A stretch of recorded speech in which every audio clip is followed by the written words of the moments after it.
দাদা হুজুর পীর কেবলা রহমাতুল্লাহ আলাইহি বলেছিলেন, ওরা মনে করে আমরা এই ওয়াজ করতে করতে গজল পড়ি, এতে আমাদের দিল ইতমিনান হয়, দিলটা ইতমিনান হয়। দাদা হুজুর কেবলা বলছে না, ওটা মিথ্যা কথা। ও নফস খুশি হয়, দিল ইতমিনান হয় না। ও নফস খুশি হয়, ওগুলো শয়তানি প্ররোচনা।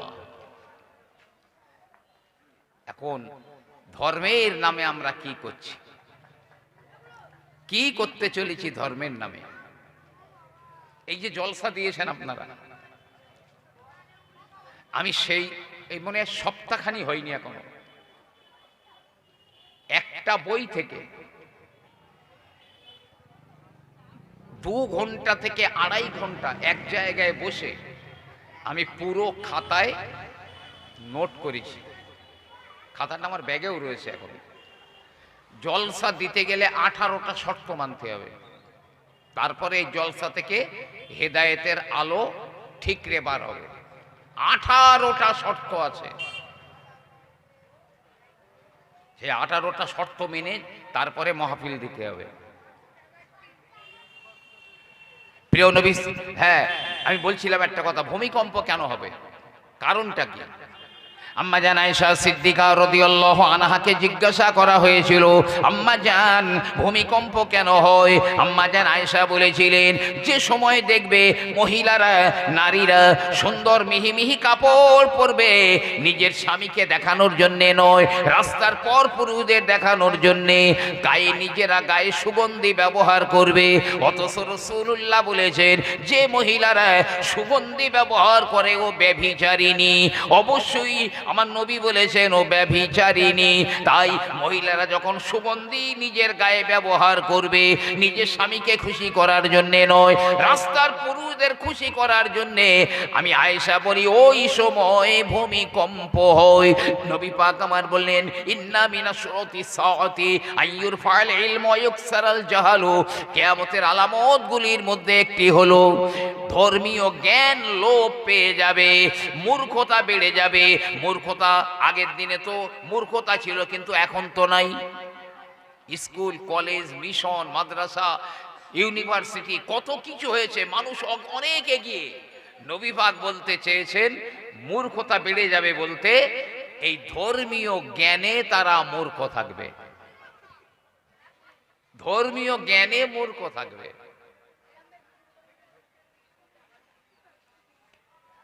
ওয়াকসুরাল জাহালু মানে মূর্খতা বেড়ে যাবে। সপ্তাহে 2-4 জনা ফোন করে, জানেন, তাহলে হুজুর রেগে মেগে না বলে ফেলেছে 3 বার তালাক, তা অসুবিধে নেই তো, রেগে মেগে বলেছ তো। তা আমি বলি, মুখি চুমু করে, চুমু খেয়ে আদর করতে করতে বলে, সোনা তোমার তালাক দিলুম, এইরকম বলে, তো রেগেই তালাক দেয়। আমাদের হানাফি মাযহাবে মদ খেয়ে যদি কেউ তার বউকে তালাক দেয়, তাও তালাক হবে, তালাক হয়ে যাবে, জ্ঞান নেই। আমি জিজ্ঞেস করলাম কেমন আছেন, আপনি কি বললেন আমার? বলেন উপরাইলা ভালো রেখেছে। এই বলে না প্রায় মানুষ, উপরাইলা ভালো রেখেছে। আল্লামা রুহুল আমিন রহমাতুল্লাহ আলাইহি তার কিতাবে লিখেছেন, আপনার কিতাবের মধ্যে লিখছেন, কলেমাতুল কুফরের মধ্যে লিখছেন, কেউ যদি বলে আল্লাহকে উপরাইলা ভালো রেখেছে, সে বেঈমান হয়ে যাবে। অনেক মেয়েরা, এখন অবশ্য কমে গেছে, অনেক মেয়েরা বলতো, আমি বলতে শুনছি, বলে উপরাইলা নিচে মা খাকি, নাউজুবিল্লাহ নাউজুবিল্লাহ। ওই মহিলা পাক্কা বেঈমান হয়ে যাবে, সে বেটা ছেলে হোক আর মেয়ে ছেলে হোক। আর মশলা জানেন তো, স্বামী যদি বেঈমান হয়ে যায়, মুখে তালাক না বললেও তার স্ত্রী তালাক হয়ে যায়। স্ত্রী যদি কাফের হয়ে যায়, তাও দুজনার মধ্যে বিয়ের সম্পর্কটা ভেঙে যায়। তবে অন্য কারোর সঙ্গে আর বিয়ে দিয়ে হিলা করতে হবে না, ওই স্বামীর সঙ্গে ওই স্ত্রীর বিয়েটা নতুন করে পড়িয়ে দিলে হবে। নবী আমার বলেন কিয়ামতের আগে জরদ সন্তানের সংখ্যা বেড়ে যাবে, হারামজাদাদের সংখ্যা বেড়ে যাবে, তাও আবার নিজের ঘরে ঘরে। সাহাবায়ে কেরামেরা বললেন ইয়া রাসূলুল্লাহ, এটা কিভাবে সম্ভব? ঘরে ঘরে ঘরে ঘরে হারামজাদাদের সঙ্গে আপনার উম্মতেরা ওঠা বসা খাই খাওয়া করবে। নবী আমার বললেন তারা এমন এমন কাজ করবে, এমন এমন কথা বলবে, লোকটা বেঈমান হয়ে যাবে, এমনি করে বুঝতে পারবে না যে তার বিবিটা তালাক হয়ে গেছে। ওই অবস্থায় যদি তারা উভয়ের সম্মিলনে কোনো সন্তান হয়, ও হারামজাদা তৈরি হবে। অনেকে আছে তালাক দিয়ে ওই বিবিকে নিয়ে আবার ঘর সংসার করে। একটা দুটো নয়, শত শত নয়, হাজার হাজার মুসলমান রয়েছে, অনেক হারামখোর মুক্তিও রয়েছে। কিছু টাকার বিনিময়ে বলে হ্যাঁ, প্রথম বলেছে হবে না, তালাক হয়ে গেছে, দেখেন না হুজুর কত দিতে হবে বলেন না, 15,000 15 দাও, দিয়েছে। বলে দুদিন পরে আসিস, আমি কেতাব পত্র দেখি, দুদিন পরে এসে বলতেছে তওবা করলে হয়ে যাবে। এই একজন মুফতি সাহেব ফতোয়া দেন জানেন, পিতা মানে বাপ, আরো ভালো করে বলি শ্বশুর পুত্রবধূর সঙ্গে ব্যভিচার করেছে। আল্লামা রুহুল আমিন রহমাতুল্লাহ আলাইহির ফতোয়া, হানাফি মাযহাবের ফতোয়া, চিরতরে ওই স্ত্রী তার ছেলের জন্য হারাম, চিরতরের জন্য। তিনি ফতোয়া দিচ্ছেন টাকার বিনিময়ে কি ওই ছেলে আর ওই বৌমা যদি ওই ঘরে না ওঠে, অন্য কোথায় গিয়ে থাকে, তাহলে আর তালাক হবে না। ছি ছি ছি ছি ছি, মুফতি নামের কলঙ্ক, লজ্জা করল না?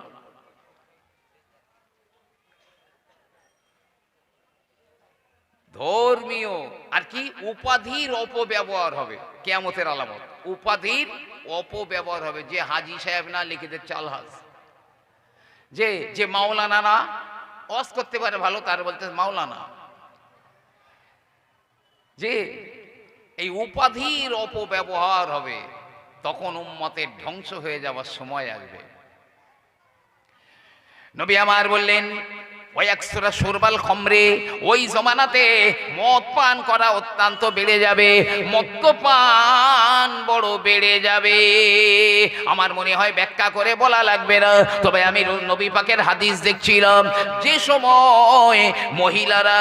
সময় মহিলারা কাপড় পরিধান করবে, তবে শরীরের অঙ্গ প্রত্যঙ্গগুলো ঢাকবে না, তাদেরকে কমনীয় মনে হবে, লোভনীয় মনে হবে।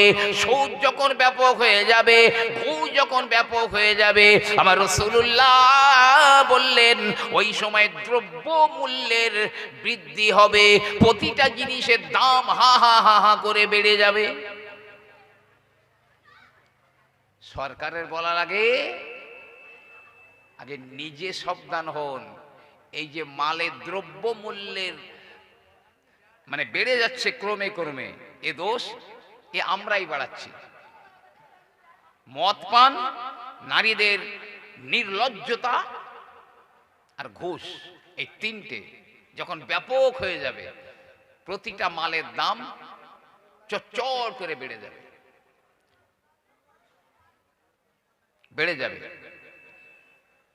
নবী আমার বলেন ওয়াকসুরাল হারাজ ওহুয়াল কতল, খুন খারাপি বেড়ে যাবে, ওটা হলো হারাজ বেড়ে যাবে। হারাজ নবী বললেন ওটা হলো খুন খারাপি। মানুষের জীবনের মূল্য কমে যাবে। অনেক জায়গায় দেখবেন কুকুর মারলে তার বিচার হয়, তেমনি করে কোনো পাখি মারলে বিচার হয়, কিন্তু না বর্তমানে মানুষ মারলে বিচার হয় না। বিশেষ করে মুসলমানদের যদি মারা হয়, তাহলে তার অ্যাকাউন্টে টাকা ঢুকে যায়, তার আপনার কিনা চাকরি হয়ে যায়, তার পজিশন উপরে চলে যায়। মুসলমান মারলে কোনো বিচার হয় না।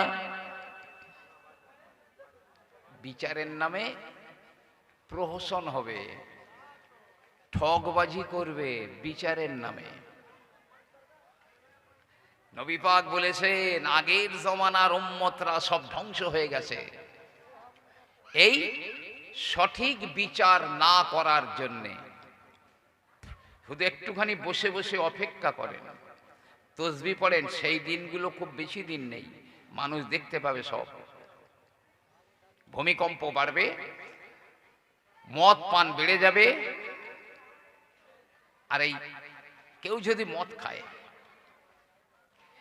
আমার নাম করে লিখে রাখেন আজকের তারিখ দিয়ে, কবরে ওর বুকের উপরে মাটি চাপা দেবে, এই সোনার চাঁদ এই চেহারা থাকবে না, সোরের মতন চেহারা হয়ে যাবে। হাসর ময়দানে উঠবে, চেহারা শুকরের মতো হয়ে যাবে, থাকবে না। ভাই আমার, বাবাজিরা আমার, মন দিয়ে শুনে রেখে দিন, আল্লাহর নবী একদা মদিনা শরীফে রয়েছে, আম্মা জান আয়েশা সিদ্দিকা রাদিয়াল্লাহু আনহার ঘরে রয়েছে। মদিনায় ধুলো ঝড় উঠে গেল, বিশাল ঝড়, ধুলোয় গোটা মদিনা অন্ধকার, তছনছ করে ফেলছে। আল্লাহর নবী আম্মা জান আয়েশা সিদ্দিকার ঘরে চলে গেলেন। আম্মা জান আয়েশা বললেন, ইয়া রাসূলুল্লাহ, তবে কি কিয়ামত শুরু হয়ে গেল নাকি? আল্লাহর নবী বললেন, আয়েশা, কিয়ামত এখন কেন শুরু হতে যাবে? কিয়ামত তো তখন হবে আয়েশা, যখন নাকি আরবের বুক চিরে বড় বড় হাইরা, বড় বড় রাস্তা বেরিয়ে যাবে, আরবের বুক চিরে বড় বড় পথ বেরিয়ে যাবে, যখন আরবের ঘর বাড়িগুলো পাহাড়ের উচ্চতার চাইতে অনেক বেশি উঁচু হবে, ওই সময় তো কিয়ামত আসবে। যারা হজে গিয়েছেন, যারা উমরা করতে গিয়েছেন, নিশ্চয়ই দেখবেন আন্ডারগ্রাউন্ড দিয়ে কত হাই রোড বেরিয়ে গেছে, বড় পাহাড় মাঝখান কেটে দুই দিকে পাহাড় হয়ে গেছে, মাঝখান দিয়ে হাই রোড বেরিয়ে গেছে। এটাকেই আমার রাসূলুল্লাহ বললেন, আরবের বুক চিরে বড় বড় পথ বার হবে, আর হোটেলগুলো, ফ্ল্যাটগুলো, ঘর বাড়িগুলো এত বেশি উঁচু উঁচু, পাহাড় তো অনেক নিচে, পাহাড় চাইতে বহু উঁচু উঁচু হয়ে আছে। ১৫০০ বছর আগে আমার নবী বলে গেলেন, ওটা যখন তোমরা দেখবে, ওই সময় তোমাদের কাছে কিয়ামত একেবারে নিকটবর্তী হয়ে যাবে। এখন আল্লাহর নবী অত্যন্ত ভয় ভীতি অবস্থায় উম্মে সালামা রাদিয়াল্লাহু আনহার ঘরে ঢুকলেন। আল্লাহর নবী বললেন, এ উম্মে সালামা, আহলে আরবদের জন্য ধ্বংস, আহলে আরবদের জন্য ধ্বংস, আহলে আরবদের জন্য ধ্বংস। আম্মা জান উম্মে সালামা বললেন, ইয়া রাসূলুল্লাহ, আহলে আরবদের জন্য কেন ধ্বংস হবে, কেন ধ্বংস হবে? নবী আমার বললেন, প্রথমে রোমবাসীরা ধ্বংস হয়ে যাবে, দ্বিতীয় স্টেজে, সেকেন্ড স্টেজে আরবে আহলে আরবরা ধ্বংস হয়ে যাবে। আম্মা জান বললেন, ইয়া রাসূলুল্লাহ, আরবরা কেন ধ্বংস হয়ে যাবে? আমার নবী পাক বললেন, শরীয়তের অনেক বিধি বিধানগুলো তারা শিথিল করে ফেলবে। আগে সিনেমার হল ছিল সৌদিতে, ছিল না, আর এ পর্যন্ত মনে হয় গোটা ৩ হয়েছে। আগে মদের দোকান ছিল, এখন গেলে পাওয়া যাবে মদের দোকান। আগে ব্রেক ড্যান্স ছিল, এখন মেয়ে মরদে ব্রেক ড্যান্স হচ্ছে। মেয়েরা যা ইচ্ছা তাই করতে পারে, কোনো ব্যাপার না, নেটে দেখবেন হচ্ছে কিনা। মেয়েরা ড্রাইভ করতে পারবে, আর কি বৈবাহিক সম্পর্ক না থাকলেও কোনো হোটেলে লিভ টুগেদার করতে পারবে। তো এইগুলো কি শরীয়তের এই বিধানগুলো কি শিথিল করা হলো না? অতএব ধ্বংস অনিবার্য, কিয়ামত নিকটবর্তী। প্রিয় নবী সাল্লাল্লাহু আলাইহি ওয়াসাল্লাম বললেন, হে আমার সাহাবারা, এমন একটা জমানা আমার উম্মতের কাছে আসবে, লা ইয়াবকা মিনাল ইসলামি ইল্লা ইসমুহু, ওই জমানাতে ইসলামের কোনো নাম থাকবে না, ইসলামের নাম নিশানা থাকবে না, শুধু ইসলামের নামটুকু থাকবে। আজ মুসলমান বলতে আমার বড় লজ্জা পায়, এই মুসলমানেরা দাড়িওয়ালা হোক আর বেদাড়িওয়ালা হোক, অনেকে সবার বলছি না, রাস্তার ধারে নির্লজ্জ দাঁড়িয়ে কুত্তার মতো দাঁড়িয়ে দাঁড়িয়ে প্রস্রাব করে। অথচ আমার রাসূলুল্লাহ বললেন, লা তাবুল বাউলু কাইমা, দাঁড়িয়ে তোমরা যেন প্রস্রাব করো না। নবী আমার বললেন ইজা আতাইতুমুল গায়িত ফালা তাস্তাকবিলুল কিবলাতা ওয়ালা তাস্তাদবিরহা, যখন তোমরা প্রস্রাব পায়খানা করবে যেন কাবার দিকে মুখ দিও না, আবার কাবার দিকে পিছনটাও দিও না। কিন্তু মুসলমানের আজকের দিক জ্ঞান নেই। ও আমার ভাইয়েরা, 12 আনা কবরে চলে গেছে, আর 4 আনা ডাঙায় রয়েছে, উপরে রয়েছে, পশ্চিম দিকে ফিরে কুত্তার মতো দাঁড়িয়ে দাঁড়িয়ে প্রস্রাব করে। জি আছে, হয়তো ওর নাম রেখে দিয়েছে কি এলেম বক্স, মানে এলেমের একদম পুরো বাক্স ভর্তি। নাম রেখেছে কি সুন্দর, জাইনুল আবেদিন, নাম রেখেছে আব্দুর রহমান, নাম রেখেছে আল্লাহ রাখা। ও শোক টান মারা দেখলি মাথা খারাপ হয়ে যাবে।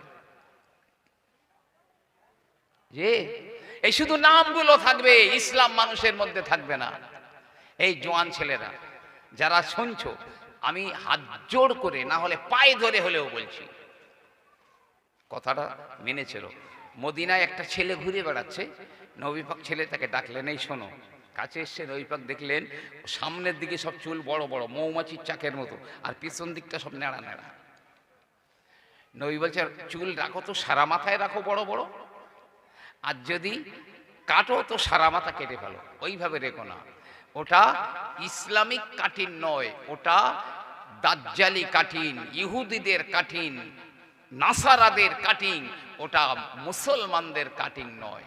নবী আমার বললেন মান তাশাব্বাহা বিকওমিন ফাহুয়া মিনহুম, যে ব্যক্তি যাদের মতো হয়ে নিজের জীবনকে পরিচালিত করে, যার দিকে নিজের জীবনকে বাস্তবায়িত করে, ও তো তাদেরই দলের। কিয়ামতে যে দলের যে কাতারে তারা উঠবে, এই ব্যক্তিও সেই কাতারে উঠবে।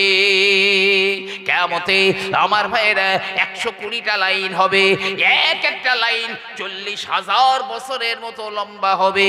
120টা লাইনের ভিতরে 3টে কাতার মাত্র, 3টে লাইন মাত্র জান্নাতে যাবে, 117টা লাইন জাহান্নামে যাবে, জাহান্নামে যাবে। ও ভাইরা, আমার নবী কি ওইভাবে চুল কেটেছেন? সাহাবারা কি ছেঁড়া প্যান্ট পরেছেন? ওলি আউলিয়া গৌস কুতুবেরা কি ছেঁড়া প্যান্ট পরেছেন? পীর মাশায়েখ আলেম ওলামারা কি হাতে সুতো বেঁধেছেন? পীর আলেম ওলামারা কি কান ছিদ্র করে কানে দুল দিয়েছে নাকি? না না, কোন বেঈমান করেছে, ওটা মুসলমানের ঘরে ঢুকে গিয়েছে। মনে রেখে দিবেন, কিয়ামতে ওই 117টা কাতারে দাঁড়াতে হবে, 3টে কাতারে দাঁড়াবার সৌভাগ্য হবে না।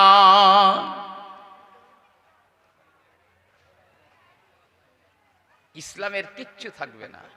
এমন কি এমন সময় আসবে, সহিহ হাদিস বলছি, নবী বলছে এক মসজিদ হয়তো লোক নামাজ পড়ছে, কিন্তু তার মধ্যে একটা লোক, একটা ইমানদার পাওয়া যাবে না, একটা ইমানদার পাওয়া যাবে না। সে জমানাটা আসছে, খানিকটা এসে গেছে। ভাই আমার উপরে রেগে যাচ্ছেন না তো আপনারা? খুব মন দিয়ে শুনুন, একবার খুব এই ফাঁকা জায়গাটা একটুখানি ভর্তি করবেন। দেখেন না, এই জায়গাটা বড্ড বাজে দেখাচ্ছে, এটা কিন্তু বিশাল বড় একটা ইবাদত। এই নামাজে যেমন কাঁধে কাঁধে না মিললে শয়তান ঢুকে যায় গলির ভিতরে, এটা আরো বড় ইবাদত। শয়তানের মধ্যে ঢুকে কিন্তু ঢোকা দেবে। যদি সম্ভব হয় সামনে একটু কষ্ট না হয় একটু এসে ভরে দেবেন, আর একবার মহব্বতে দরুদ আল্লাহুম্মা সাল্লি আলা।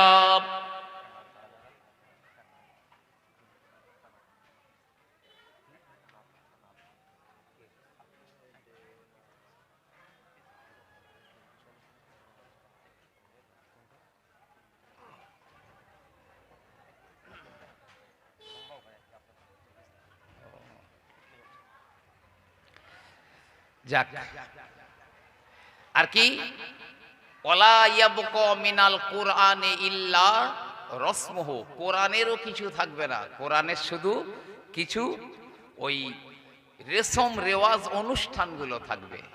মাসাজিদাহুম আমিরাতুন ওয়া হিয়া খরাবুম মিনাল হুদা, মসজিদগুলো সুন্দর হবে, সুন্দর হবে, তবে না না না, ওই মসজিদের ভিতরে হেদায়েতের উপকরণ থাকবে না।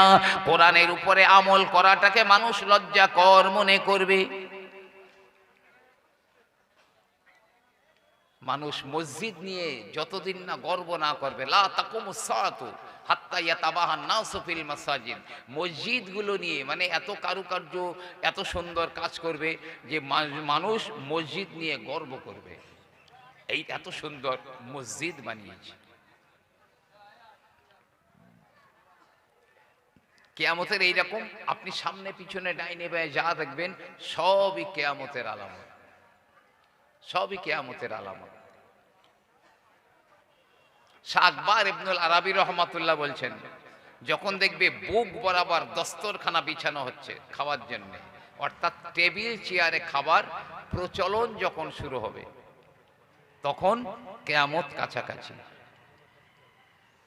তখন কিয়ামত খুব সন্নিকটে। ভাই আমার, বাবাজিরা, আবার মনে রেখে দিন, এইরকম আস্তে আস্তে আস্তে আস্তে কোন দিন ইমাম মাহদী বার হয়ে যাবে। ইয়ামলাউল আরদা কিসতাও ওয়া আদুলা কামা মুলিআতুজ যুলমা ওয়া যুরা, ইমাম মাহদী যখন আসবেন তখন যেমন গোটা পৃথিবীটা অশান্তিতে হিংসায় ভরে ফেলে দেওয়া হয়েছিল, ঠিক তেমন তিনি ন্যায় প্রতিষ্ঠা করবেন গোটা দুনিয়ার জমিনে। ইমাম মেহেদীকে হত্যা করার জন্যে সুফিয়ানি বংশের একজন মানুষ প্রেরণ করা হবে, একজন মানুষ লোকজন পাঠাবে। তাই ইমাম মেহেদীকে যারা হত্যা করতে আসবে, সমুদ্রের পথে আসবে ডুবে মরে যাবে, স্থল পথে আসবে জমিন ধসে তারা ধ্বংস হয়ে যাবে। আর এই মুসলিম দেশগুলো দেখতে পাচ্ছেন না, প্রত্যেকটা দেশ ইহুদি আর খ্রিস্টানরা এক সময় দখল করে ফেলবে, সব দেশগুলো। এত ক্ষমতা ওদের হবে, কোনো একটা ক্লু বার করে মুসলিম দেশগুলো গ্রাস করে ফেলবে। ইরাক বলেন, ইরান বলেন, নবী পাক বলছে তুরস্ক ধ্বংস করে দেওয়া হবে। এমন ভাবে তুরস্ককে ধ্বংস করা হবে যে দ্বিতীয়বার আর তুরস্ক গড়বে না, এমন ভাবে ধ্বংস করা হবে। এই সব মুসলিম দেশগুলোতে যত অলিয়া উলিয়া গৌস কুতুব থাকবে, এরা কেউ ওই দেশে থাকতে পারবে না, অত্যাচারের মাত্রা বেড়ে যাবে। সব অলিয়া উলিয়া গৌস কুতুবেরা, অলি আবদালেরা, তারা সব মদিনা শরীফে ফিরে যাবে। এই জন্য আমার রাসূলুল্লাহ বললেন, ঈমান মদিনায় ফিরে যাবে, মদিনায় সব জমায়েত হয়ে যাবে। এই যে বাইতুল মুকাদ্দাস যা নিয়ে লড়াই চলছিল, এখনো টুকটাক হচ্ছে, ফিলিস্তিন, এই গাজা আর ইসরায়েল যে যুদ্ধ হচ্ছিল, এই খুনসুটি একেবারেই বন্ধ হবে না। আপ ডাউন হতে হতে হতে হতে তৃতীয় বিশ্বযুদ্ধ পর্যন্ত গড়িয়ে যাবে। এমনি টোটাল মানে পৃথিবীটা তৃতীয় বিশ্বযুদ্ধের দিকে দুর্বার গতিতে আগিয়ে যাচ্ছে, দুর্বার গতিতে আগাচ্ছে। তো সেই ইমাম মাহদী, তার একটা সিমটম মনে রাখুন। অনেকে বলছে পাকিস্তানের মোহাম্মদ বিন কাসিম ইমাম মেহেদী, দাড়ি সেভ করা, ফুল প্যান্ট পরা, শার্ট পরা, বলছে ইমাম মেহেদী। নবী বলেছে ইমাম মেহেদীর নাক একটু লম্বা হবে, তার নাক লম্বা আছে যে, তবে তার পিতার নাম হবে আব্দুল্লাহ, তার নাম হবে মোহাম্মদ। তিনি নবী পাকের, এখন আবার বলা ধরেছে মোহাম্মদ কাসিম নাকি নবীর বংশের, নবীর বংশের, তো আমি জানি না। ইমাম মেহেদী, এতটুকু জানি, ইমাম মাহদী বার হবার আগ পর্যন্ত তাকে কেউ চিনতে পারবে না। এই হাদিস অনুযায়ী মোহাম্মদ বিন কাসিম ইমাম মাহদী হতে পারেন না। হতে পারেন না। 40 জনা নবুয়তের দাবি করবে, বা কোনো বর্ণনায় দেখা যায় 40 জনা ইমাম মাহদি হওয়ার দাবি করবে, তার মধ্যে মনে হয় একটা অথবা দুটো বাকি আছে, একটা দুটো বাকি আছে, হলেই ইমাম মেহেদি বেরিয়ে যাবে। আমার ভাইরা বাবাজিরা, ইমাম মাহদি আলাইহিস সালাম তিনি ওই তৃতীয় বিশ্বযুদ্ধটায় মুসলমানদের তিনি নেতৃত্ব দান করবেন। তৃতীয় বিশ্বযুদ্ধে ইমাম মেহেদি তিনি নেতৃত্ব দেবেন। ইমাম মাহদি আলাইহিস সালামের নেতৃত্বে আল্লাহ মুসলমানদেরকে বিজয়ী করে দেবেন। মুসলমানদের প্রথম দল যুদ্ধের ময়দানে যাবে, তারা সবাই শহীদ হয়ে যাবে, হয়তোবা এক আধজন ফিরে আসবে। দ্বিতীয় দিনে দ্বিতীয় দলটা চলে যাবে, তারাও শহীদ হয়ে যাবে। আর একটা দল তারা যুদ্ধের ময়দান থেকে পালিয়ে যাবে। কারণ আমার নবী বলেছেন, তৃতীয় বিশ্বযুদ্ধে ইহুদি খ্রিস্টানদের 80টা পতাকা তলে তাদের সৈন্যবাহিনীরা থাকবে, 80টা পতাকার নিচে থাকবে।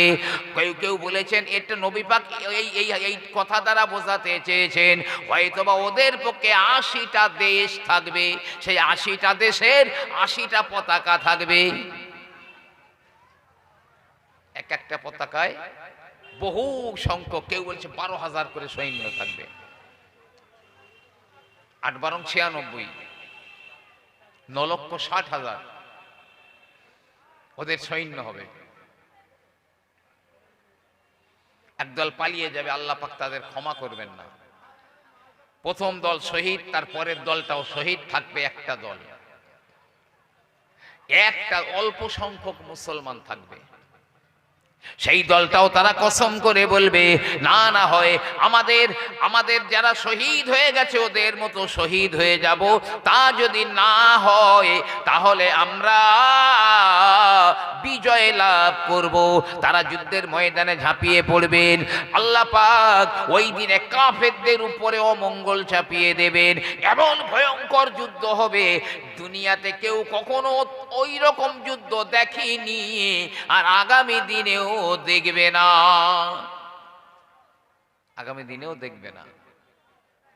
এত যুদ্ধ হবে, 100-র মধ্যে 99 জনা মারা যাবে বা শহীদ হবে। কোন বর্ণনায় 1999টা মারা যাবে, একটা বেঁচে থাকবে। সেই ভয়ঙ্কর, মানে পরমাণু যুদ্ধ হবে, এক কথায় পরমাণু যুদ্ধ হবে। হে আমার ভাইরা বাবাজিরা, যখন বিশ্বযুদ্ধে মুসলমানরা জয় লাভ করবে, তখন ইমাম মেহেদী আলাইহিস সালাম ওই অল্প সংখ্যক মুসলমানদের নিয়ে গনিমতের মাল তিনি বন্টন করবেন। তবে কারো মনে আনন্দ নাই, কারো মনে আনন্দ নাই, কারণ 100-র ভিতরে 99 জনা শহীদ হয়ে গেছে। এমন সময় একটা খবর আসবে, দাজ্জাল বেরিয়ে গেছে, দাজ্জাল বেরিয়ে গেছে। কিন্তু না না, ইমাম মেহেদী আলাইহিস সালাম লোক পাঠিয়ে সংবাদ নেবেন, ওই সংবাদটা হলো মিথ্যা সংবাদ। তৃতীয় বিশ্বযুদ্ধ শেষ হবার 7 দিন পর, 7 দিন পর, হ্যাঁ,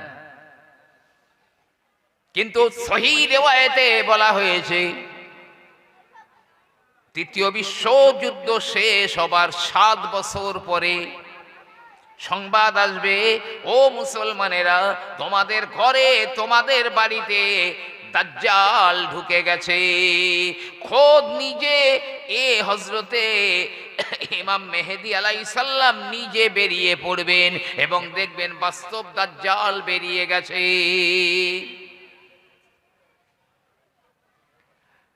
সেই জমানাটা মনে হয় খুব কাছাকাছি, আল্লাহ পাক জানেন। তবে এখন আমাদের করণীয় সূরা কাহাফের প্রথম 10 আয়াত, শেষের 10 আয়াত। শুক্রবারে তো পড়বেনই, পারলে প্রত্যেক দিন পড়বেন। আর নিজের ছেলে মেয়ে নাতি পোতাদের সূরা কাহাফের প্রথম 10টা আয়াত মুখস্থ করিয়ে রাখবেন। গার্জেন হিসাবে আপনার দায়িত্ব এটা। কারণ নবী পাক বলেছেন আমার উম্মতের দাজ্জালের ফিতনার চাইতে বড় ফিতনা আর কিছু থাকবে না।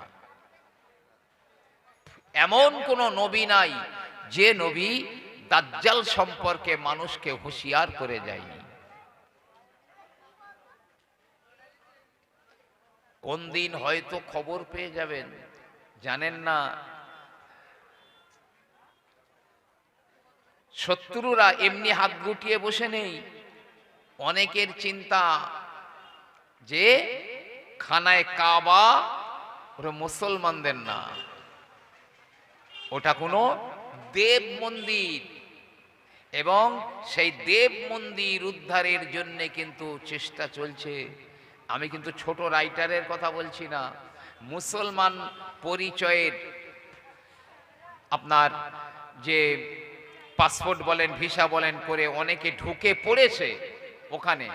হয়তোবা কোন দিন খবর পেয়ে যাবেন যে মক্কাতে কি জেদ্দায় বিস্ফোরণ হয়েছে, এই হয়েছে তাই হয়েছে।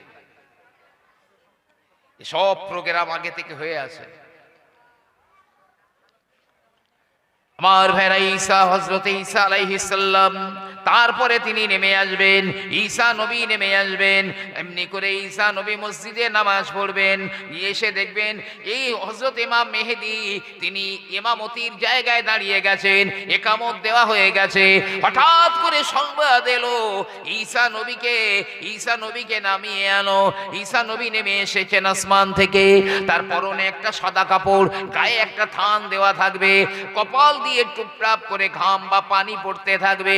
মুসলমানেরা ধরাধরি করে তাকে নিচে নামিয়ে আনবে। ইমাম হযরতে নবী ঈসা যে মসজিদে তিনি পূর্ব দিকের সাদা মিনারের উপরে নামবেন, ওই মসজিদের পূর্ব দিকের সাদা মিনারটাও তৈরি হয়ে গেছে। আপনি হয়তো খবর রাখেন না, সৌদিতে অনেকে বলেছেন, সংবাদপত্রে দেখা যায় সৌদিতে দাজ্জালের মন্দির তৈরি হয়ে গেছে। এমনকি আপনার ইসরায়েলের ভিতরে দাজ্জাল এসে যেখানে থাকবে সেই দাজ্জালের মন্দিরটাও তৈরি করা হয়ে গেছে। আমরা তো খবর রাখি না।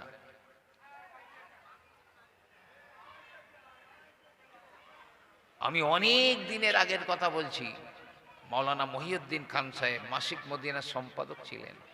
তিনি লিখেছেন এই যে বাইতুল মুকাদ্দাস ফিলিস্তিনে ইহুদিরা হয়তো ওর নিচে খুঁড়ে খুঁড়ে খুঁড়ে খুঁড়ে মানে এমন পরিস্থিতি করে ফেলেছে, নিজেরা একটা কৃত্রিম ভূমিকম্প তৈরি করে বাইতুল মুকাদ্দাসটাকে ভেঙে দিতে পারে। এর বহুত কিচ্ছা রয়েছে, কিন্তু অনেক কিচ্ছা রয়েছে। ভেঙে ফেলে থার্ড টেম্পল বা হাইকালে সুলাইমান বানাতে পারে। তবে ইমাম মেহেদী আলাইহিস সালাম এসে দেখবেন, বা তিনি এসে মুসলমানদের নিয়ে বাইতুল মুকাদ্দাসটা পুরো জয় করে ফেলবেন। ইনশাআল্লাহ বাইতুল মুকাদ্দাস আমরা ফিরে পাব, একেম শিওর। আর আল্লাহ পাক ভালো জানেন, বাবরি মসজিদ সহ যত মসজিদ আমরা হারিয়েছি, প্রতিটা মসজিদ ইনশাআল্লাহ মুসলমানেরা ফিরে পাবে, মুসলমানেরা ইনশাআল্লাহ ফিরে পাবে। আর সেদিনটাও হয়তোবা খুব দূরে নয়। আল্লাহর গায়বী মদদ, আল্লাহর গায়বী সাহায্য আসবে। আল্লাহ এমন পরিস্থিতি তৈরি করে দেবেন, ইনশাআল্লাহ হয়ে যাবে। ঈসা নবী নেমে আসবেন। হযরতে ইমাম মাহদী ঈসা নবীকে অনুরোধ করবেন নামাজ পড়াবার জন্য, কিন্তু ঈসা নবী বলবেন আপনার জন্য ইকামত দেওয়া হয়েছে, আপনি নামাজটা পড়িয়ে দিন। ঈসা নবী ইক্তেদা করবেন, ইমাম মাহদী তিনি ইমামতি করবেন, নামাজ হয়ে যাবে। ঈসা নবী বলবেন দরজা খুলে দাও, মসজিদের দরজা খুলে দাও। দরজা খুলে দেবে, কি দেখবেন ৭০,০০০ ইহুদিরা দাঁড়িয়ে রয়েছে। ৭০,০০০ ইহুদি আর দাজ্জাল দাঁড়িয়ে রয়েছে।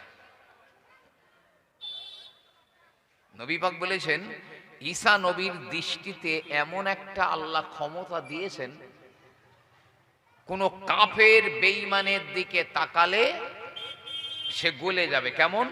নবী পাক বলছে পানিতে লবণ দিলে যেমন গলে যায়, ঈসা নবীর দৃষ্টিতে কাফের বেঈমানগুলো সব গলে পানি হয়ে যাবে, ধ্বংস হয়ে যাবে,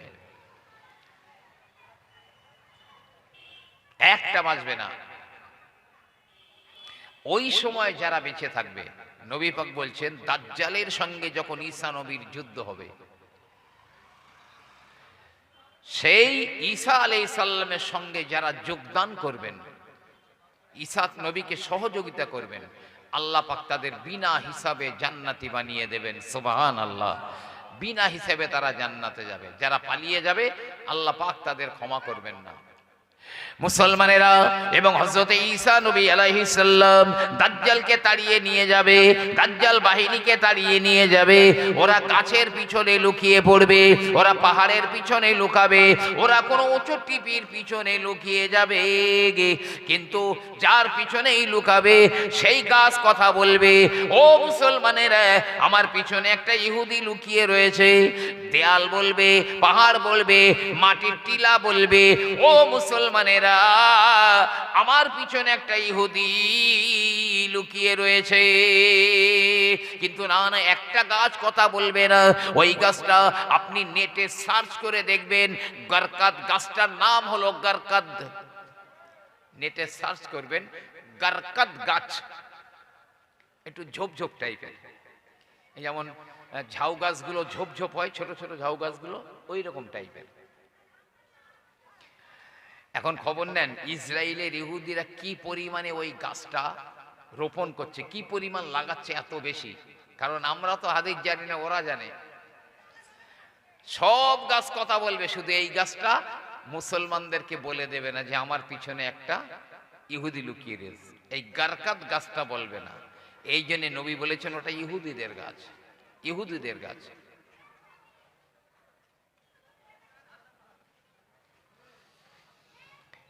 এবারে ঈসা আলাইহিস সালাম দাজ্জালকে তাড়িয়ে নিতে নিতে লুদ বিমানবন্দর অথবা কোনো সমর ঘাঁটির এই লুদ এর দরজায় দাজ্জালকে ঈসা আলাইহিস সালাম হত্যা করে ফেলবেন। দাজ্জাল এমনি তার দিকে তাকালে গলে পানি হয়ে যেত, কিন্তু আল্লাহ লিখে রেখেছেন ঈসা নবীর তলোয়ারে দাজ্জাল ধ্বংস হবে। তাই তলোয়ার দিয়ে ঈসা আলাইহিস সালাম দাজ্জালকে হত্যা করবেন, ধ্বংস করে দেবেন।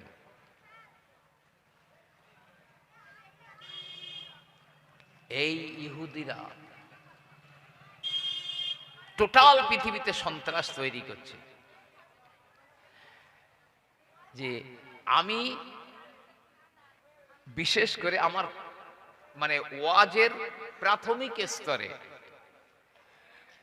সেই নবী পাকের লাশ চুরি করার ঘটনাকে কেন্দ্র করে যে আমি তারপর থেকে জলসা জুলুসে অত্যন্ত মানে বেশি বেশি পরিমাণ অংশগ্রহণ করেছি।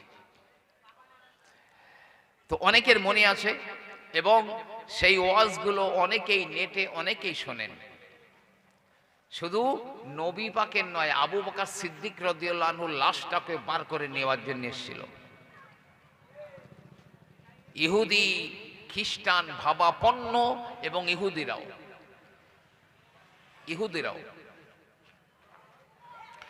শুধু কথাটা আবার একবার রিলে করছি কেন, সে পুরাতন সেই নবী পাকের লাশ ওরা কেন চুরি করতে এসেছিল, আর আমরা মুসলমান আমাদের রুচিটা কেন এত নিচে নেমে গেছে যে আমরা সেই ইহুদি নাসারাদের অনুসরণ করছি।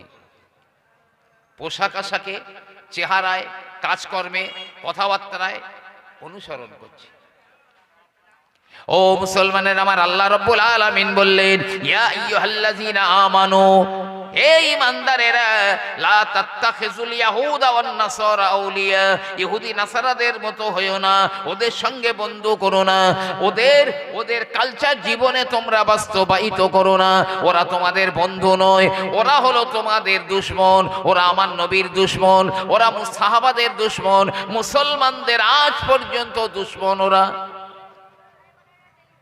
নবী পাকের আতুর ঘরে নবীকে খুন করতে এসেছিল ইহুদিরা। মা হালিমা যখন আমার নবীকে নিয়ে বাড়ি যাচ্ছেন, ওই সময় ইহুদিরা নবীকে হত্যা করতে এসেছিল। হালিমার বাড়িতে একবার আমার নবীকে হত্যা করতে এসেছিল। এমনি করে মদিনাতে মায়ের সঙ্গে আমার নবী পাক যখন গিয়েছিলেন, ওই মদিনাতে ইহুদিরা নবীজিকে হত্যা করার জন্য এসেছিল। শুধু তাই নয়, ও আমার ভাইরা, নবীর ইন্তেকাল হয়ে গেল, আল্লাহ রসুলের ইন্তেকাল হয়ে গেল গো, আমার নবীকে দাফন করে দেওয়া হলো। কিন্তু না না না, এই চলতে চলতে চলতে চলতে বগদাদে বাদশা ছিল নূর উদ্দিন। বাদশা নূর উদ্দিন জঙ্গি বলা হয়। ওই নূর উদ্দিন জঙ্গি রাতের বেলা তাহাজ্জুদ পড়ে ঘুমিয়ে গেছেন, স্বপ্ন দেখছেন আল্লাহর নবী এসেছেন। আমার রাসূলুল্লাহ বলেন, এ বাবা নূরউদ্দিন, একটুখানি চেয়ে দেখো বাবা, আমার পাশে দুটো লোক দাঁড়িয়ে রয়েছে, এই দুটো লোককে চিনে রাখো, এই দুটো লোককে শনাক্ত করে নাও, এরা আমার বড় দুশমন, এরা আমার বড় কষ্ট দেয়।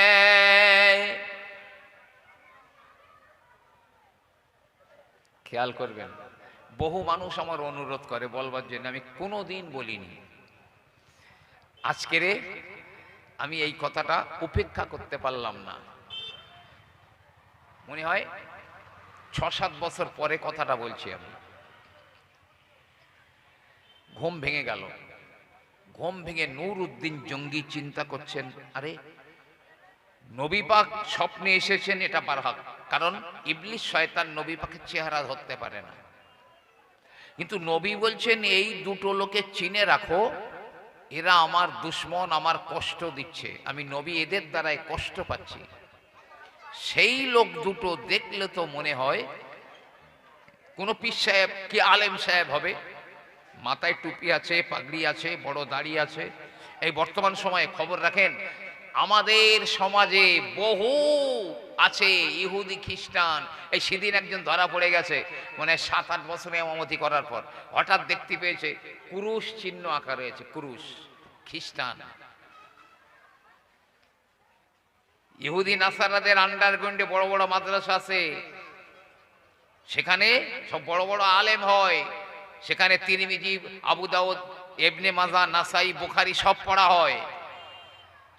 তা ওখান থেকে আলেম হয়ে এইবারে মুসলমানদের সমাজে ঢুকে যায়, ঢুকে গিয়ে এইবারে মানে এমন ভাবে ফতোয়াগুলো, হাদিসগুলো, মসলাগুলো ভুলভাল করে দেয়, সাধারণ মানুষের ধরার ক্ষমতা নেই।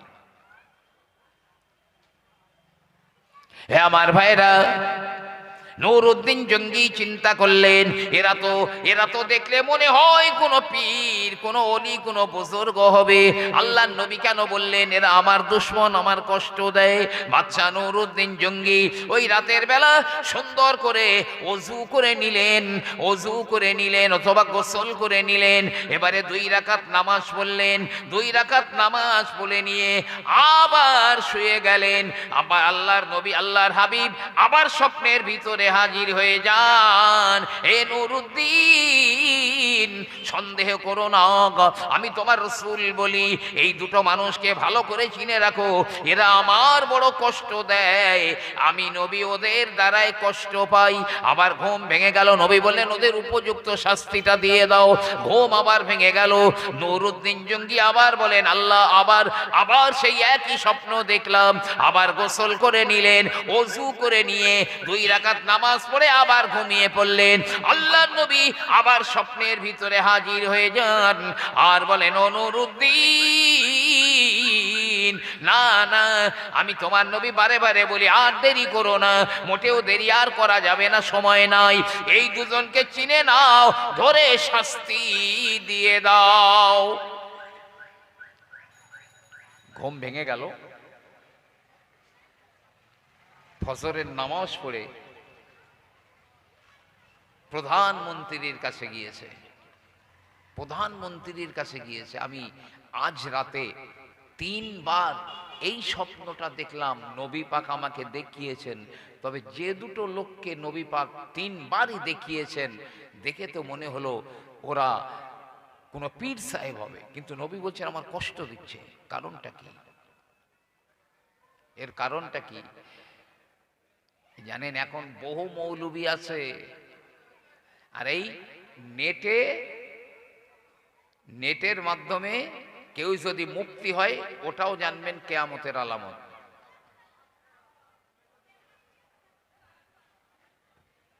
কারণটা কি? অনেক বলছে নবী পাক মানুষ হিসেবে ভুল করেছেন, নাউজুবিল্লাহ। অনেকে টুপিওয়ালারা বলছে, দাড়িওয়ালারা, ওরা ইহুদিদের এজেন্ট, খ্রিস্টানদের দালাল। ওরা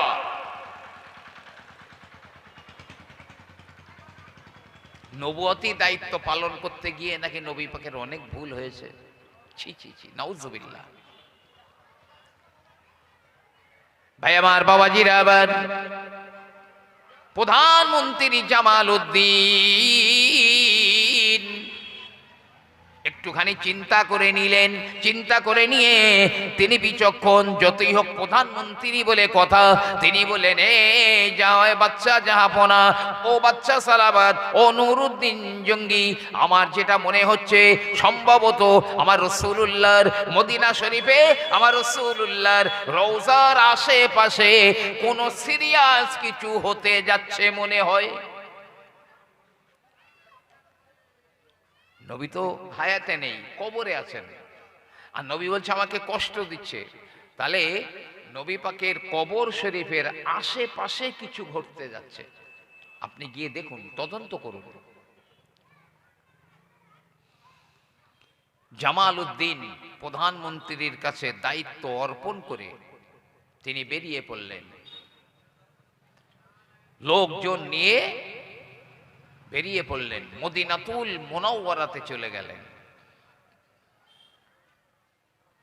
মদিনা শরীফে গিয়ে জুম্মার দিন হাজার হাজার মুসল্লি এখনো আসে, বহু দূর দূরান্ত থেকে মসজিদে নববীতে জুম্মার নামাজ পড়তে আসেন, অনেক দূর দূরান্ত থেকে। জুম্মার দিনে মানুষের সমাগম হয়ে গেল। নুরুদ্দিন জঙ্গি খুতবা দিতে দিতে দিতে দিতে তিনি বললেন, ও মদিনার মানুষেরা, ও মদিনার হালেরা, শুনে রাখো, আমার রাসূলুল্লাহ বলেছেন, যারা মদিনাবাসীদের সঙ্গে ভালো ব্যবহার করে সে যেন আমি রাসূলুল্লাহর সঙ্গে ভালো ব্যবহার করে, যে মদিনাবাসীদের সঙ্গে খারাপ ব্যবহার করে ও যেন আমি রাসূলুল্লাহ আমার সঙ্গে খারাপ ব্যবহার করে, যে মদিনাওয়ালাদের ঠকিয়ে দিল ও যেন আমি রাসূলুল্লাহকে ঠকিয়ে দিল, যারা মদিনাওয়ালাদের গালিগুলোজ করলো ও যেন আমি রাসূলুল্লাহকে গালিগুলোজ করলো। তাই আমি মদিনার মানুষদের বড় ভালোবাসি, আমি বড় ভালোবাসি, এমনকি মদিনার প্রতিটা বালুকণা ভালোবাসি। এই মদিনাকে আমার নবীজি ভালোবাসতেন, তাই আমি মদিনার ধুলো বালিগুলোকেও ভালোবাসি। আমি এসেছি বাগদাদ থেকে, আমার উদ্দেশ্য হলো আমি মদিনার তামাম মানুষগুলোকে, আবাল বৃদ্ধ বনিতা নারী পুরুষ নির্বিশেষে, আমি সবাইকে এক বেলা মেহমানদারি করাতে চাই। সবাই কবুল করলো। কোন মুসলমান যদি দাওয়াত দেয় আর সেখানে যদি কোনো শরীয়ত বিরোধী কাজ না হয়, সেই দাওয়াত কবুল করা সুন্নত। মদিনার সবাই দাওয়াত কবুল করে নিয়েছেন। এখন খাওয়ানোর একটা জায়গা তৈরি হয়েছে, যে জায়গাতে খাওয়ানো হবে সেখানে সেই জায়গাটা প্রস্তুত করেছেন। তৎকালীন যেরকম নিয়ম ছিল, আমাদের এখন যেমন এই প্যান্ডেল হয়, সেই জমানায় কিছু একটা ছিল এইরকম। একদিকে রান্না বান্না হচ্ছে, নুরুদ্দিন জঙ্গি রহমাতুল্লাহ আলাইহি তিনি যেখান দিয়ে মেহমানেরা ঢুকবে ওই জায়গায় ওই গেটে দাঁড়িয়ে রয়েছেন। মেহমানেরা সব গেট ঢুকে যায়, খাওয়ার জন্য ঢুকে যায়, আর বাচ্চা নুরুদ্দিন জঙ্গি সবার সঙ্গে সবার চেহারার দিকে দেখেন, পুরুষদের চেহারার দিকে দেখেন, হাতে হাত দেন, দেখছেন সব মেহমানেরা আসে, খেয়ে খেয়ে বেরিয়ে চলে যায়। পুরো একদিন চলে গেল, কিন্তু না, যে দুটো লোককে স্বপ্নের মাধ্যমে আমার রাসূলুল্লাহ দেখিয়েছিলেন। ওই চেহারার কোনো মানুষ দেখা গেল না। দ্বিতীয় দিনে আবার খাওয়ানো শুরু হলো। দ্বিতীয় দিনে তিনি গেটে দাঁড়িয়ে আছেন। সারাদিন মেহমানেরা এলো, খেয়ে খেয়ে চলে গেল, না ওই দুটো মানুষের চেহারা পাওয়া গেল না।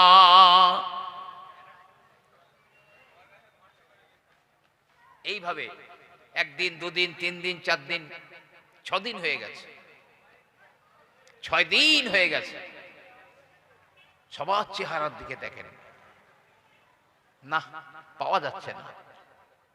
সপ্তম দিনে দেখছেন আর মেহমান নেই, আর পুরো জায়গাটা ফাঁকা, পুরো প্যান্ডেল ফাঁকা, মেহমান নেই।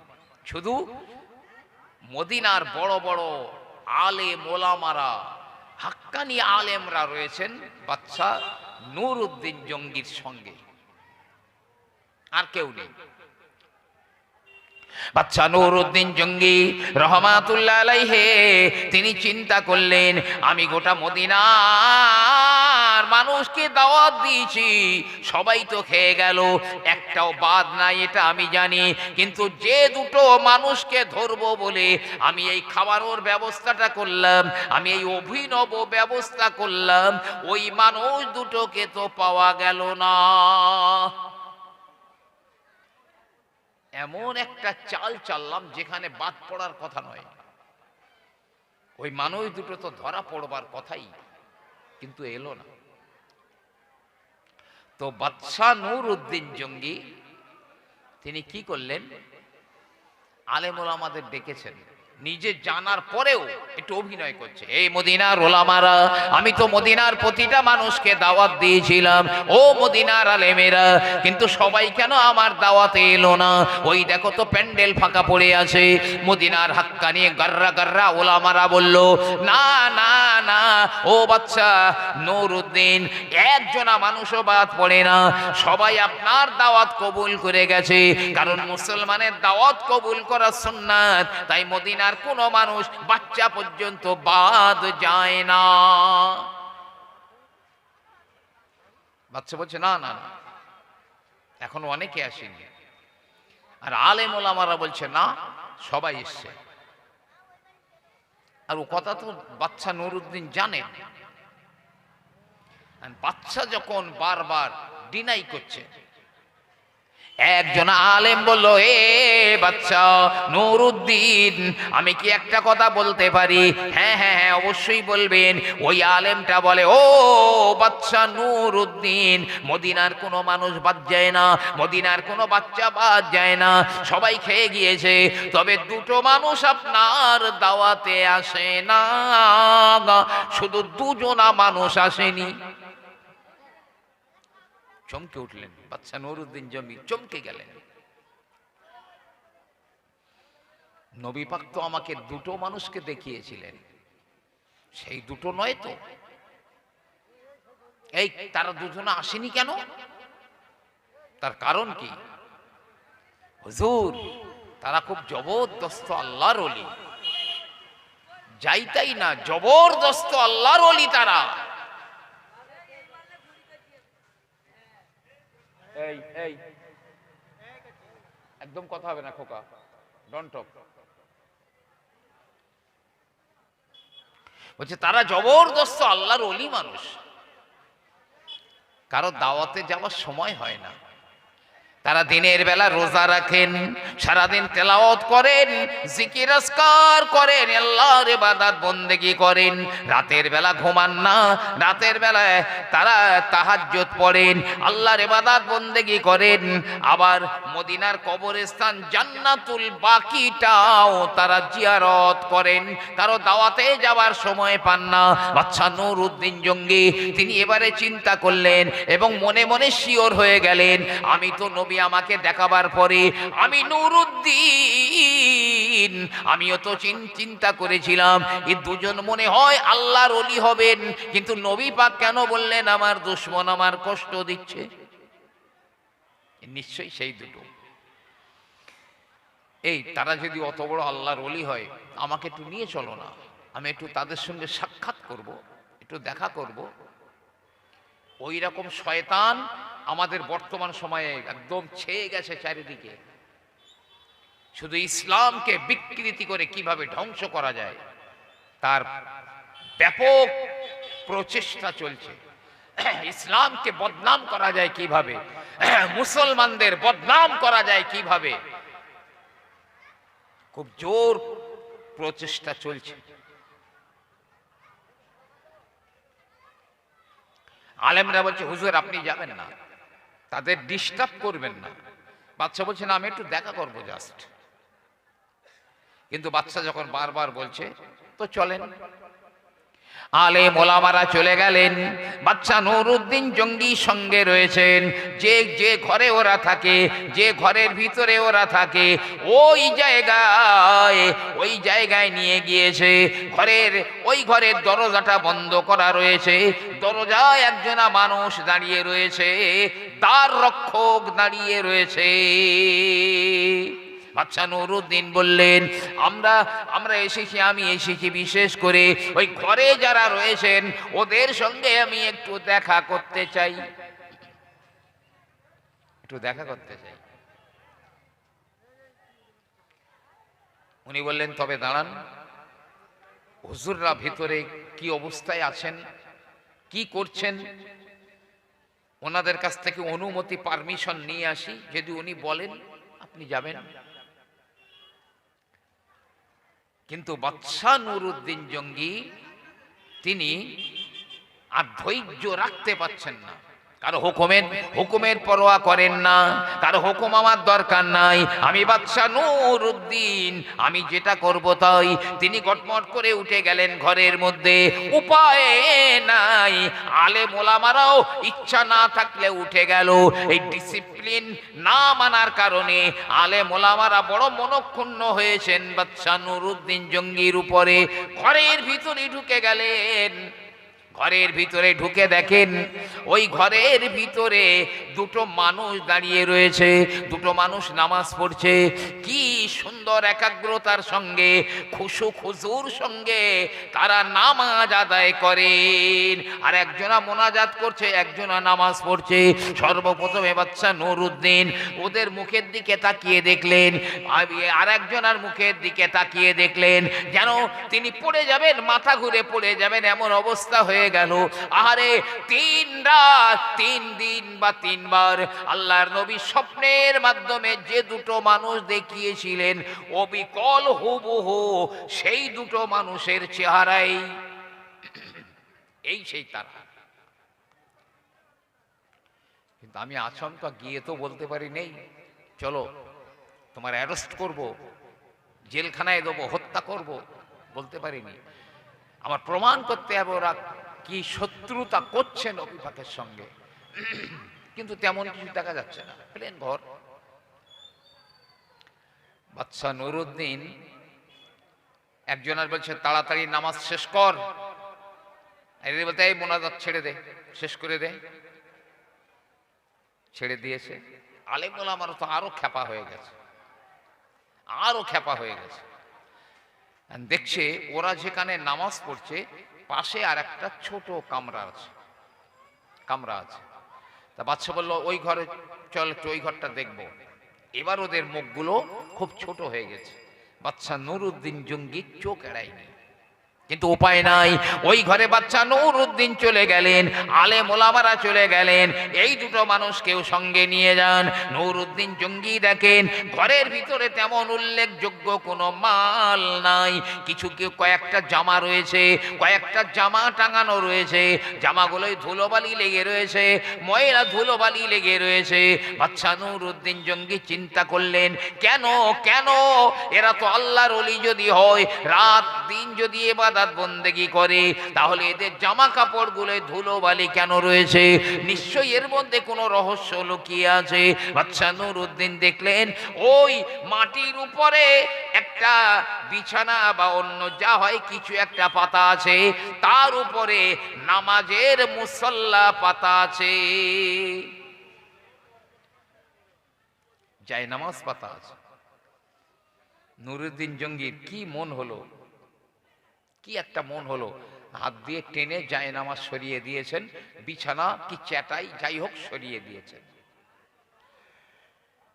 সরিয়ে দিয়ে দেখছেন খুব সুন্দর, যেমন কোয়া গোল হয়, গোল করে তার উপরে একটা মানে মাটির লেভেলে একটা পাথর বসানো আছে। উঁচু নিচু আপ ডাউন কিচ্ছু নেই, একদম মাটির লেভেলে একটা পাথর বসানো আছে। বোঝা যাচ্ছে যে পাথরটাকে বসানো হয়েছে, এটা অন্তত বোঝা যাচ্ছে। বাচ্চা নুরউদ্দিন জঙ্গি রহমাতুল্লাহ আলাইহি চিন্তা করলেন, এই নামাজের পাটির নিচে, নামাজের মুসল্লার নিচে পাথর কেন বসানো রয়েছে? তিনি কি করলেন, হাত দিয়ে ধরলেন, হাত দিয়ে ধরে একটু টান মারলেন, পাথরটা উপরে সরে গেল।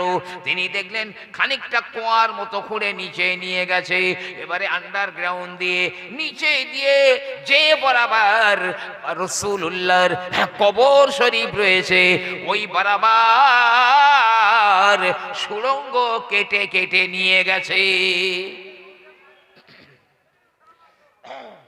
সেই সুড়ঙ্গ এখন এত উন্নত মানের, সমুদ্রের নিচে দিয়ে ট্রেন লাইন চলে যাচ্ছে সুড়ঙ্গ কেটে কেটে। সমুদ্রের নিচে দিয়ে ট্রেন লাইন, ট্রেন চলছে, সুড়ঙ্গ কেটে কেটে বানিয়েছে। বিশাল ফ্ল্যাট, ঘর বাড়ি, তার নিচে দিয়ে ট্রেন চলছে, হুড়মুড় করে ট্রেন চলছে। বাচ্চা নুরউদ্দিন জঙ্গি রহমাতুল্লাহ আলাইহি তিনি দেখলেন ওদের মুখগুলো ফ্যাকাশে হয়ে গেছে, আলেম ওলামাদের মুখগুলো ফ্যাকাশে হয়ে গেছে। সে কি কথা, এই আমরা যাদের আল্লাহর ওলি চিন্তা করতাম, না না না, কি ব্যাপার, তাদের নামাজের মুসল্লার নিচে থেকে কেন আল্লাহর নবীর কবর শরীফের দিকে সুড়ঙ্গ কাটা আছে?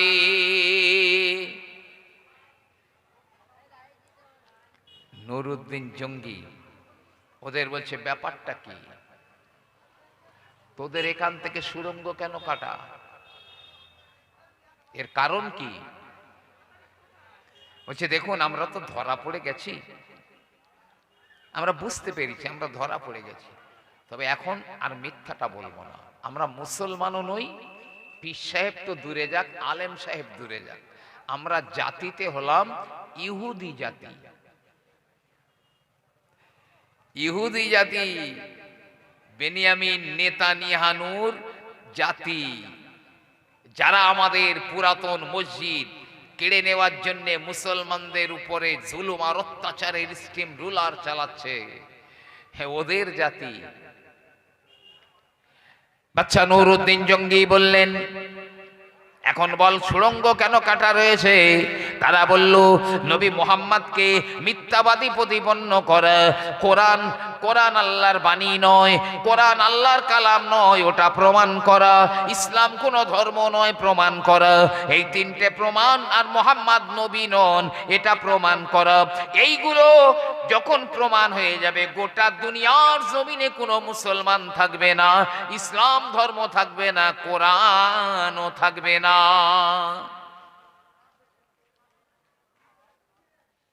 কিভাবে সম্ভব?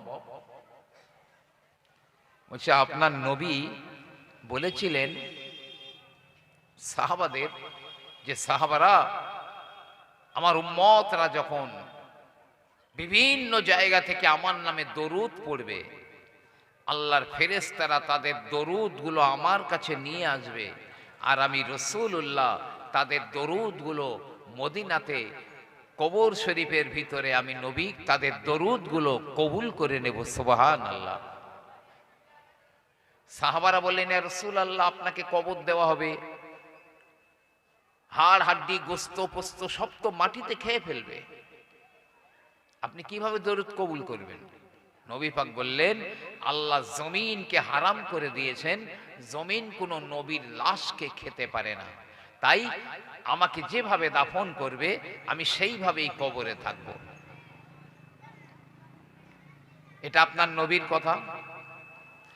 আর এখন যদি লাশটা চুরি করে আমরা নিয়ে যেতে পারি, তখন আমাদের মসনাদে বসে বলবো, তোমাদের মুহাম্মদ নবী ছিল না, তোমাদের মুহাম্মদ নবী ছিল না। বাবরি মসজিদের কাছে রাম জন্মভূমি বা রাম জন্মভূমি ছিল আজও পর্যন্ত প্রমাণ হয়নি। তারপরেও মসজিদ ভাঙা হয়েছে, রায়ও দিয়েছে। আমরাও সম্প্রীতির জন্য সে রায়কে মাথা পেতে নিয়ে আমরাও চুপচাপ হয়ে রয়েছি, শুধু সম্প্রীতি রক্ষার জন্য। তো আমরা বলবো নবী মুহাম্মদ নবী ছিল না। মুসলমানরা বড় রেগে যাবে, মুসলমানরা বড় খেপে যাবে, ইহুদিদের উপরে খেপে যাবে, তোরা কেন এ কথা বললি? তখন আমরা বলবো, ও মুসলমানেরা, আমরা আমাদের কথা ছেড়ে দাও। তোমাদের নবী তো বলেছে কোন নবীর লাশ কবরে খায় না, আমার লাশ কেউ খেতে পারবে না।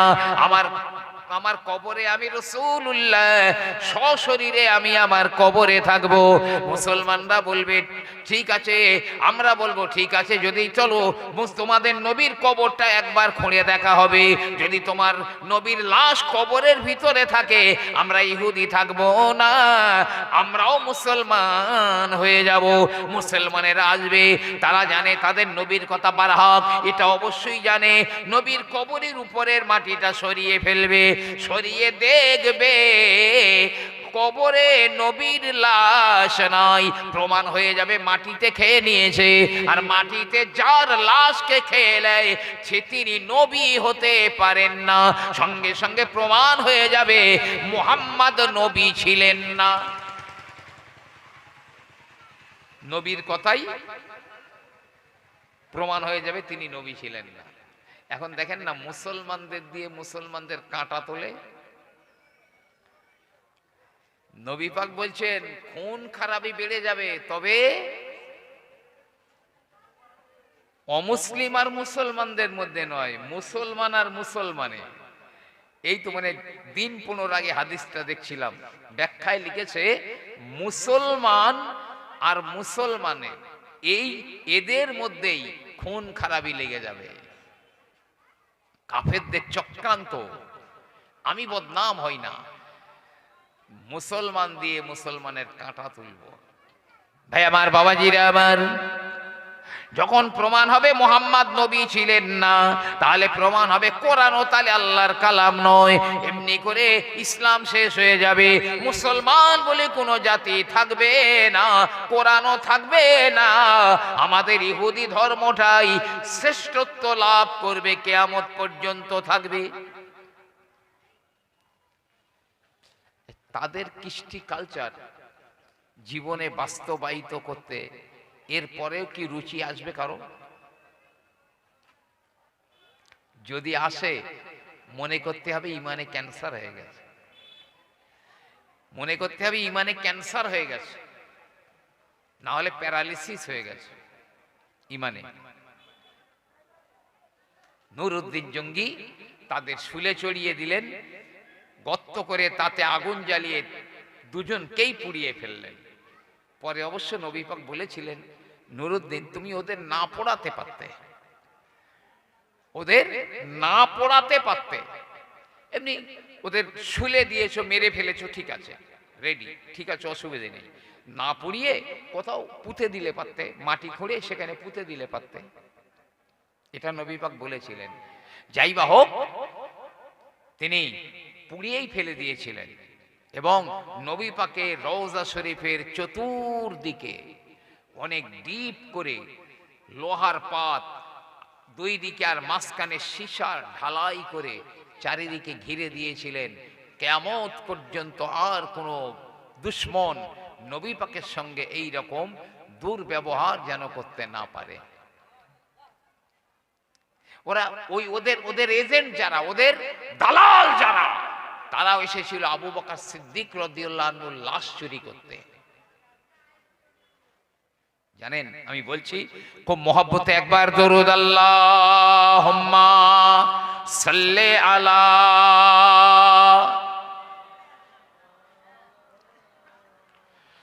ওয়া আলা আলি সাইয়্যিদিনা। क़यामत में हर शख्स परेशान रहेगा गप क़यामत में हर शख्स परेशान रहेगा गप हर एक शख्स रो रो कर मोहम्मद को पुकारेगा अगर वो मुझे खबर ना ले तो कौन खबर ले उम्मत के जो वो किश्ती है वो मोहम्मद के हवाले अल्लाहुम्मा सल्ले अला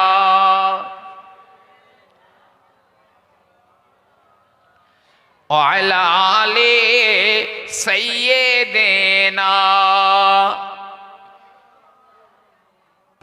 একটা দল ছিল যারা ছিল ইহুদি খ্রিস্টানদের এজেন্ট ওরা ছিল ওদের দালাল ছিল ওরা অনেক দিন চেষ্টা করছিল আল্লাহর নবীর কবরের পাশে নবী মুহাম্মাদের কবরের পাশে আবু বকরের লাশ থাকা যাবে না আবু বকর সিদ্দিকের লাশটা ওখান থেকে বার করে নিয়ে যেতে হবে কেন আবু বকর হযরতে আলীর হক ফাঁকি দিয়েছে নাউজুবিল্লাহ হযরতে ফাতেমার হক ফাঁকি দিয়েছে নাউজুবিল্লাহ তাই বহু চেষ্টা করলো কিন্তু না না কোনোদিন সুযোগ পেল না কিভাবে আবু বকরের লাশটা আমার নবী পাকের পাশ থেকে বার করে নিয়ে যাবে এমন কোনো সুযোগ তারা পেল না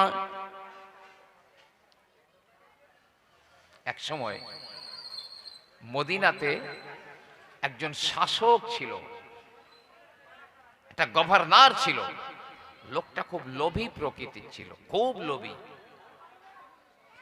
মানে লোভে অনেক কিছু করতে পারে তো এরা এই সুযোগটাকে কাজে লাগালো এই সুযোগটাকে কাজে লাগালো অনেক উপঢৌকন টাকা পয়সা সোনা দানা দামি দামি জিনিস নিয়ে গেল আর বলল দেখুন আপনার জন্য এই উপহারগুলো এনেছি আপনি এই উপহারগুলো গ্রহণ করুন উপহার গ্রহণ করুন বাচ্চা খুশি হয়ে তো বাগে বাগ সেই উপহার গ্রহণ করেছে আর কিছু নিলে কিছু দিতে হয়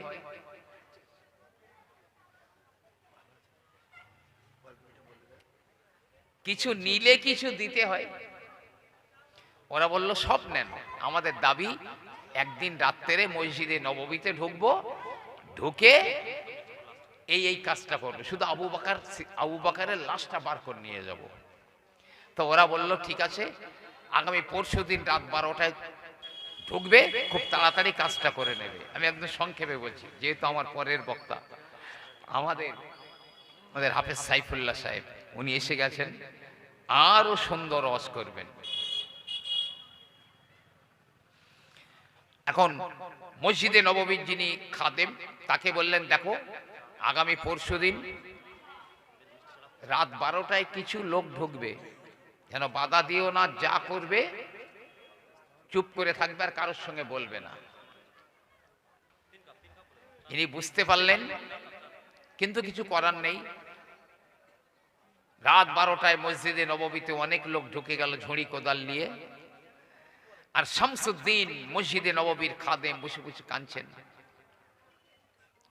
কিছু করার নেই কিন্তু নবী পাকের মেম্বার বরাবর গিয়েছে এই দলটা মেম্বার বরাবর ওদের হাঁটু পর্যন্ত ঢুকে গেছে মাটিতে আস্তে আস্তে ঢুকতে ঢুকতে পুরো দলটাই ঢুকে গেল পুরো মাটির ভিতরে ওইদিকে শামসুদ্দিন অপেক্ষা করছিল এত দেরি হচ্ছে কেন ঢুকে গিয়ে দেখেছি কেউ নেই এই শামসুদ্দিন এত লোকে লোক ওই সব বলে ওই মাটির তলায় ধসে গেছে নিজে গিয়ে দেখে আসুন গিয়ে দেখছে ওদের চিৎকার আর্তনাদ তখনও শোনা যাচ্ছে আস্তে আস্তে জমিন মিশে গেল ওরা সব মাটির নিচে ধ্বংস হয়ে গেল সেই দাজ্জাল ইয়াজুজ মাজুজ ইমাম মেহেদি ঈসা আলাইহিস সালাম সব এক এক করে আস্তে আস্তে আমাদের কাছে আসবেন আজকে যে দিনটা গেছে কাল সেই দিনটা অত ভালো যাবে না জি আগামী দিন যাতে সুন্দর হয় ইসলামিক ইহুদি নাসারাদের কালচারগুলো লাথি মেরে ওতে প্রস্রাব করে ছুঁড়ে ফেলে দিন আমার নবীর দেওয়া আদর্শ জীবনে বাস্তবায়িত করুন বিদায় নিচ্ছি। আসসালামু আলাইকুম। মহব্বতে উচ্চ আওয়াজে দরুদ আল্লাহুম্মা সাল্লি আলা। যাই, আল্লাহ হাফেজ। তারা আমার দলের কেউ না। আপনাদের এদিকে কি হয় আমি জানি না, লাশ দাফন করা হবে,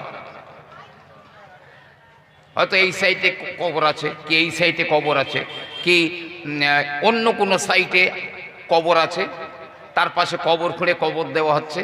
তাড়াহুড়ো করে ওই কবরের উপর দিয়ে কেউ হেঁটে হেঁটে যায়, কি যারা কবর খুঁড়ে হয়তো নতুন মাটি ফেলেছে তার উপরে বসে আছে।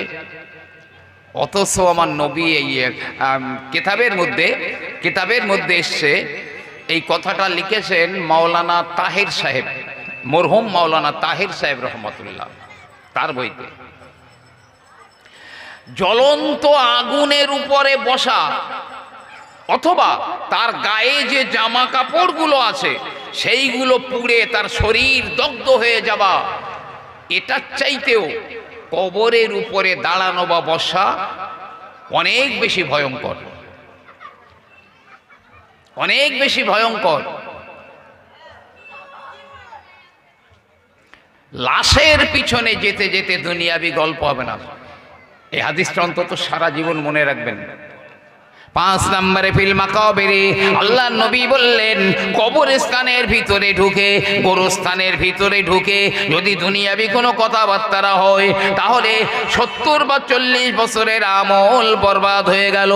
1500 বছর আগে আমার রাসূলুল্লাহ বললেন, কিন্তু না না না, ওই জমানায় মসজিদ ঘরের মধ্যে যাহারাতিল আসওয়াতু ফিল মাসাজিদে, মসজিদ ঘরের ভিতরে অত্যন্ত জোরে জোরে কথাবার্তা আলোচনা হবে।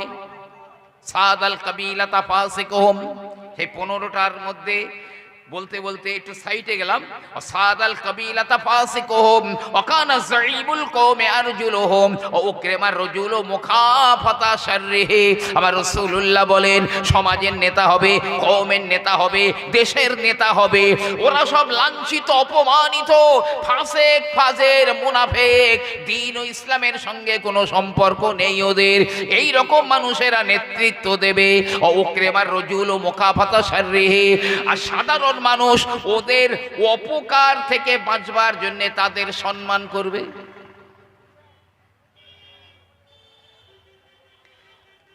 সেই সমস্ত অযোগ্য ফাসেক ফাজের নেতাদের অনিষ্ট থেকে বাঁচবার জন্য জনগণ তাদের সম্মান করবে। হ্যাঁ হুজুর, প্রিয় নবী আমার বলেন ওই সময়ে বাদ্যযন্ত্রের সংখ্যা অনেক বেড়ে যাবে, বাদ্যযন্ত্রের সংখ্যা বেড়ে যাবে, গায়িকাদের সংখ্যা অনেক বেড়ে যাবে, গায়িকাদের সংখ্যাও বেড়ে যাবে অনেক, মদ পান হবে। আর অতীতে যে সমস্ত ভালো ভালো আলে মোলামা পীর মাশায়েখরা গুজরে গেছেন তাদের নামে নিন্দামন্দ করা হবে, তাদের নামে নিন্দামন্দ করা হবে। এখন তো মানে মোবাইল নেট খুললেই দেখবেন কি হারে এই সমস্ত কথাবার্তাগুলো দুরন্ত গতিতে চলছে। হে অমুক কে কি করে গেছে, অমুক তমুক বলে দিচ্ছে। ইনদা যালিকা রিহান হামরাও ওয়া জালজালাতান ওয়া খাসফান ওয়া মাসকান, এমনি করে রাসূলুল্লাহ বললেন ওই সময়ে ইনদা যালিকা রিহান হামরা, লু হাওয়া বইবে, গরম হাওয়া বইবে, আগুনের মতো বাতাস বইতে থাকবে। জালজালাতান, ভূমিকম্প বেড়ে যাবে, ভূমিকম্প বেড়ে যাবে। কেন ভূমিকম্প বাড়বে? তবে 3টে জায়গায় ভূমিকম্প হবে একদম স্পেশাল। নবী বললেন খাসফান ফিল মাশরিকে, পূর্ব দিকে জমিন ধস নেবে, ঘর বাড়ি গাছপালা মানব জীবজন্তু সব ধ্বংস হয়ে যাবে। ও খাসফান ফিল মাগরিবে, পশ্চিম দিগন্তে ধস নেবে, মাটি ঘর বাড়ি শুদ্ধ সবাই ধ্বংস হয়ে যাবে। ও খাসফান ফি জাজিরাতুল আরব, আরব উপদ্বীপে ধস নেবে, ধ্বংস হয়ে যাবে। আর কি মাসকান, চেহারা পরিবর্তন হয়ে যাবে, হয় শূকরের মতো না হয় বাঁদরের মতো চেহারা হয়ে যাবে। খসফান মানে ধসে যাওয়া, আর মাসকান মানে চেহারা পরিবর্তন হয়ে যাওয়া, চেহারা পরিবর্তন হয়ে যাবে। এই কাজগুলো যখন হতে থাকবে, তবে আরেকটা হাদিস আছে, প্রিয় নবী আমার বললেন কিয়ামতের কাছাকাছি সময়ে আমার একদল উম্মতেরা যাদের চেহারা শূকর বানরের মতো হয়ে যাবে। সাহাবায়ে কেরামেরা বললেন ইয়া রাসূলুল্লাহ, ইয়া হাবিবাল্লাহ, কোন কারণে তারা কি কলেমা পড়বে না, ওরা কি মুসলমান হবে না? নবী আমার বললেন ওয়ায়াসাল্লুনা, তারা নামাজ পড়বে, ওয়ায়াসুমুনা, তারা রোজা রাখবে, ওয়ায়াহুজ্জুনা, তারা হজও করবে, তারপরও এত বড় খোদার গজব তাদের উপরে আসবে। তাদের অপরাধটা কি ইয়া রাসূলুল্লাহ? তাদের অপরাধ কি? নবী বললেন গান বাজনাটাকে তারা কোনো গুনাহের কাজ ভাববে না, মনে করবে না, যে অ্যাভেলেবেল চলবে। এখন হয়তোবা ভুল, হয়তো আমার ভুলও হতে পারে, ভুল হলে আমাকে বলবেন, আমি ক্ষমা চাইছি। আমি কারো মুখের দিকে ফিরেও কথা বলি না, যতটুকু আল্লাহ পাক আমার জ্ঞান দিয়েছেন তার ভিতর থেকে বলবার চেষ্টা করি, আর যথেষ্ট পড়াশুনো করি। নবী পাক বললেন কিয়ামতের আগে একদল কারি সাহেব হবে, তারা কোরআন তেলাওয়াত করবে, মানে সুরগুলো ঢেউ খেলানো করে, অথচ আর কিসে ওটা লেহানে গেনা, গানের সুর ঢুকে যাবে তাতে, কোরআন তাদের গলার নিচে ঢুকবে না। ওরাও বেঈমান হয়ে যাবে, আর যে শ্রোতারা শুনে বাহাবা দেবে তারাও বেঈমান হয়ে যাবে। এখন একটা মশলা আপনি বলুন, আমি বলবো না। গানের সুরে ঢেউ খেলিয়ে কোরআন তেলাওয়াত করলে যদি কাফের হয়, আর বাহাবা দিলে যদি কাফের হয়, তো আমি নবিয়ানা মেম্বারে বসে আমি যদি গানের সুরে কোনো গজল গাই, আমি কত বড় ইমানদার হব?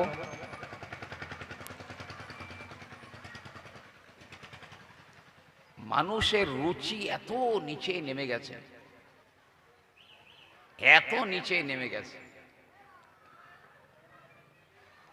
শুধু তাই নয়,